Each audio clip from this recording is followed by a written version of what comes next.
Excel PU college ಗುರುವಾಯಿನಕೆರೆ, ಕರ್ನಾಟಕದ number 1 PU college. Admissions open now. GBA ಚುನಾವಣೆ ಒಂದಿಲ್ಲೊಂದು ವಿಚಾರಕ್ಕೆ ಸದ್ದು ಮಾಡ್ತಾನೆ ಇದೆ. ಇದೀಗ ಜಿಬಿಎ ಚುನಾವಣೆಗೆ ಅಂತಿಮ ಮೀಸಲಾತಿ ಪಟ್ಟಿ ಪ್ರಕಟವಾಗಿದೆ. ಆದ್ರೆ ಜಿಬಿಎ ಎಲೆಕ್ಷನ್ ನಲ್ಲಿ ಮಹಿಳೆಯರಿಗೆ 50% ಮೀಸಲಾತಿ ಸಿಕ್ಕಿಲ್ಲ. 369 ವಾರ್ಡ್ಗಳ ಪೈಕಿ ಕೇವಲ 176 ವಾರ್ಡ್ಗಳಲ್ಲಿ ಮಾತ್ರ ಮಹಿಳೆಯರಿಗೆ ಮೀಸಲಾತಿಯನ್ನ ಪ್ರಕಟಿಸಲಾಗಿದೆ. ಕರಡು ಮೀಸಲಾತಿ ಪಟ್ಟಿ ಪ್ರಕಟವಾದಾಗ ಆಕ್ಷೇಪಣೆಯನ್ನ ಸಲ್ಲಿಸಲಾಗಿತ್ತು.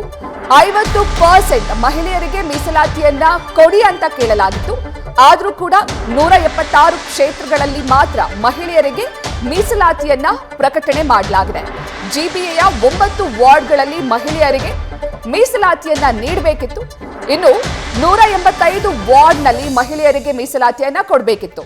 ಅರ್ಧ ಪರ್ಸೆಂಟ್ 50% ಅಂತ ತೆಗೆದುಕೊಂಡ್ರೆ 369 ವಾರ್ಡ್ಗಳ ಪೈಕಿ 185 ವಾರ್ಡ್ಗಳಲ್ಲಿ ಮಹಿಳೆಯರಿಗೆ ಮೀಸಲಾತಿಯನ್ನ ಕೊಡಬೇಕಿತ್ತು.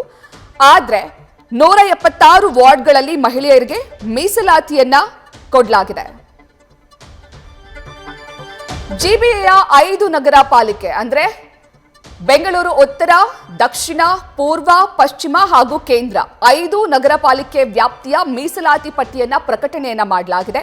ಒಟ್ಟಾರೆ 369 ವಾರ್ಡ್ಗಳಿದ್ದು ಮೀಸಲಾತಿಯನ್ನ ನಗರಾಭಿವೃದ್ಧಿ ಇಲಾಖೆ ಪ್ರಕಟಿಸಿದೆ. ಈ ಮೀಸಲಾತಿ ಪಟ್ಟಿಯಲ್ಲಿ ಮಹಿಳೆಯರಿಗೆ 176 ವಾರ್ಡ್ಗಳಲ್ಲಿ ಮೀಸಲಾತಿಯನ್ನ ನೀಡಲಾಗಿದೆ. 369 ವಾರ್ಡ್ಗಳ ಪೈಕಿ 176 ವಾರ್ಡ್ಗಳಲ್ಲಿ ಮಾತ್ರ ಮಹಿಳೆಯರಿಗೆ ಮೀಸಲಾತಿಯನ್ನ ನೀಡಲಾಗಿದೆ. ಇನ್ನು ಜಿಬಿಎಯ 43 ವಾರ್ಡ್ಗಳಲ್ಲಿ ಎಸ್ಸಿಗೆ ಮೀಸಲಾತಿಯನ್ನ ನೀಡಲಾಗಿದ್ದು 7 ವಾರ್ಡ್ಗಳಲ್ಲಿ ಎಸ್ಟಿಗೆ ಮೀಸಲಾತಿಯನ್ನ ನೀಡಲಾಗಿದೆ. 97 ವಾರ್ಡ್ಗಳಲ್ಲಿ ಬಿಸಿಎಗೆ ಮೀಸಲಾತಿಯನ್ನ ನೀಡಲಾಗಿದ್ದು 24 ವಾರ್ಡ್ಗಳಲ್ಲಿ ಬಿಸಿಬಿಗೆ ಮೀಸಲಾತಿಯನ್ನ ನೀಡಲಾಗಿದೆ. ಇನ್ನು 192 ವಾರ್ಡ್ಗಳಲ್ಲಿ ಸಾಮಾನ್ಯ ವರ್ಗಕ್ಕೆ ಮೀಸಲಾತಿಯನ್ನ ಪ್ರಕಟಿಸಲಾಗಿದೆ. ಇನ್ನು ಬೆಂಗಳೂರು ನಗರ ಪಾಲಿಕೆಯಲ್ಲಿ ಎಸ್ಸಿಗೆ 7 ವಾರ್ಡ್ಗಳನ್ನ ಮೀಸಲಾತಿಯನ್ನ ಪ್ರಕಟಿಸಿದ್ದು ಎಸ್ಟಿಗೆ 1 ವಾರ್ಡ್, ಬಿಸಿಎಗೆ 19, ಬಿಸಿಬಿಗೆ 5, ಸಾಮಾನ್ಯ 40 ವಾರ್ಡ್ಗಳಲ್ಲಿ ಪ್ರಕಟಿಸಲಾಗಿದೆ. ಮಹಿಳೆಯರಿಗೆ 34 ವಾರ್ಡ್ಗಳಲ್ಲಿ ಮೀಸಲಾತಿಯನ್ನ ಪ್ರಕಟಿಸಲಾಗಿದೆ.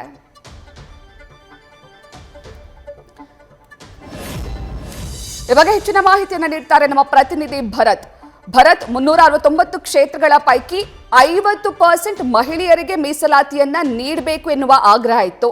ಸರ್ಕಾರ ಕೂಡ ಭರವಸೆಯನ್ನ ನೀಡಿತ್ತು 50% ಮಹಿಳೆಯರಿಗೆ ಮೀಸಲಾತಿಯನ್ನ ನೀಡ್ತೀವಿ ಅಂತ.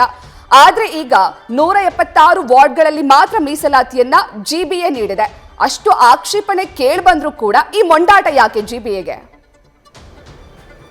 ಪ್ರತೀಕ್ಷಾ, ಈಗ ಗ್ರೇಟರ್ ಬೆಂಗಳೂರು ಪ್ರಾಧಿಕಾರದಲ್ಲಿ ಚುನಾವಣೆ ನಡೀಬೇಕಾಗಿದೆ. ಜೂನ್ 30ರ ಒಳಗಡೆ ಚುನಾವಣೆ ನಡೆಸಿ ಅಂತೇಳಿ ಈಗ ಸುಪ್ರೀಂ ಕೋರ್ಟ್ ಕೂಡ ಡೈರೆಕ್ಷನ್ ಕೊಟ್ಟಿರುವಂಥದ್ದು. ಈ ನೆಲೆಯಲ್ಲಿ ಚುನಾವಣಾ ಆಯೋಗ ಕೂಡ ಹಂತ ಹಂತವಾಗಿ ಪ್ರಕ್ರಿಯೆಗಳನ್ನ ಮಾಡ್ತಾ ಬಂದಿದೆ. ಈಗ ಅಂತಿಮವಾಗಿ ಮೀಸಲಾತಿ ಪಟ್ಟಿಯನ್ನು ನಗರಾಭಿವೃದ್ಧಿ ಇಲಾಖೆ ಪ್ರಕಟಣೆ ಮಾಡಿರುವಂಥದ್ದು. ಇದರ ಪ್ರಮುಖವಾದ ಅಂಶ ಏನಂತ ಅಂದರೆ ಮಹಿಳೆಯರಿಗೆ 50% ಮೀಸಲಾತಿ ಕೊಡ್ತೀವಿ ಅಂತೇಳಿ ಸರ್ಕಾರ ಕೂಡ ಖುದ್ದು ಘೋಷಣೆ ಮಾಡಿತ್ತು. ಉಪಮುಖ್ಯಮಂತ್ರಿಗಳಾದ ಡಿ ಕೆ ಶಿವಕುಮಾರ್ ಅವರು ಕೂಡ ಹೇಳಿದರು. ಅಂದರೆ ನಗರಾಭಿವೃದ್ಧಿ ಸಚಿವರಾಗಿರುವಂತಹ ಡಿ ಕೆ ಶಿವಕುಮಾರ್ ಅವರು ಕೂಡ ಹೇಳಿದರು, ಈ ಬಾರಿ 50% ಮೀಸಲಾತಿಯನ್ನು ನಾವು ನಗರ ಪಾಲಿಕೆ ಅಂದರೆ ಗ್ರೇಟರ್ ಬೆಂಗಳೂರು ಎಲೆಕ್ಷನ್ ಅಲ್ಲಿ ಕೊಡ್ತೀವಿ ಅಂತ ಅನೌನ್ಸ್ ಮಾಡಿದ್ರು. ಆದರೆ ಎಲ್ಲೋ ಒಂದು ಕಡೆ ಗ್ರೇಟರ್ ಬೆಂಗಳೂರು ಪ್ರಾಧಿಕಾರದ ಈಗ ಅಂತಿಮ ಮೀಸಲಾತಿ ಪಟ್ಟಿ ಬಿಡುಗಡೆ ಆಗಿದೆ. ಇದರಲ್ಲಿ 50% ಮೀಸಲಾತಿ ಕೊಟ್ಟಿಲ್ಲ, ಅಂದರೆ ಸುಮಾರು 47% ಮೀಸಲಾತಿ ಕೊಟ್ಟಿರುವಂಥದ್ದು ವರದಿಯಾಗಿದೆ. ಅಂದರೆ ಒಟ್ಟು 369 ವಾರ್ಡ್ಗಳ ಪೈಕಿ 176 ವಾರ್ಡ್ಗಳಲ್ಲಿ ಮಾತ್ರ ಮಹಿಳೆಯರಿಗೆ ಮೀಸಲಾತಿಯನ್ನ ಕೊಟ್ಟಿದ್ದಾರೆ. ಅಂದರೆ ಇನ್ನು ಹೆಚ್ಚುವರಿಯಾಗಿ 9 ವಾರ್ಡ್ಗಳಲ್ಲಿ ಮಹಿಳೆಯರಿಗೆ ಮೀಸಲಾತಿಯನ್ನ ಕೊಡಬೇಕಾಗಿತ್ತು. ಆದರೆ ಎಲ್ಲೋ ಒಂದು ಕಡೆ 50% ಮೀಸಲಾತಿಯನ್ನು ಭರವಸೆ ಕೊಟ್ಟಿದ್ರು, ಅದನ್ನ ಇಲ್ಲಿ ಈಡೇರಿಸಿಕೊಂಡಿಲ್ಲ. ಇನ್ನು ಕಳೆದ ಬಾರಿ ಒಂದು ಕರಡು ಮೀಸಲಾತಿ ಪಟ್ಟಿ ಬಿಟ್ಟಂತ ಸಂದರ್ಭದಲ್ಲಿ ಸಾಕಷ್ಟು ಆಕ್ಷೇಪಣೆಗಳು ಕೂಡ ಇದೇ ವಿಚಾರಕ್ಕೆ ಜನಾಭಿಪ್ರಾಯವನ್ನು ಹೇಳಿದ್ರು. ಅಂತ ಹೇಳಿದ್ರೆ ಮಹಿಳೆಯರಿಗೆ 50% ಮೀಸಲಾತಿ ಕೊಡಲೇಬೇಕು, ನೀನು 9 ವಾರ್ಡ್ಗಳಲ್ಲಿ ಮಹಿಳೆಯರನ್ನ ಕಡೆಗಣನೆ ಮಾಡಲಾಗಿದೆ, ಅದನ್ನ ಅಂತಿಮ ಪಟ್ಟಿ ಬಿಡುಗಡೆ ಮಾಡುವಂತ ಸಂದರ್ಭದಲ್ಲಿ ಪರಿಗಣನೆ ಮಾಡಿ 50% ಡಿಕ್ಲೇರ್ ಮಾಡಲೇಬೇಕು ಅಂತೇಳಿ ಒಂದು ಒತ್ತಾಯವನ್ನ, ಒಂದು ಆಕ್ಷೇಪಣೆಯನ್ನು ವ್ಯಕ್ತಪಡಿಸಿದ್ರು. ಅದೆಲ್ಲ ಒಂದ್ ಕಡೆ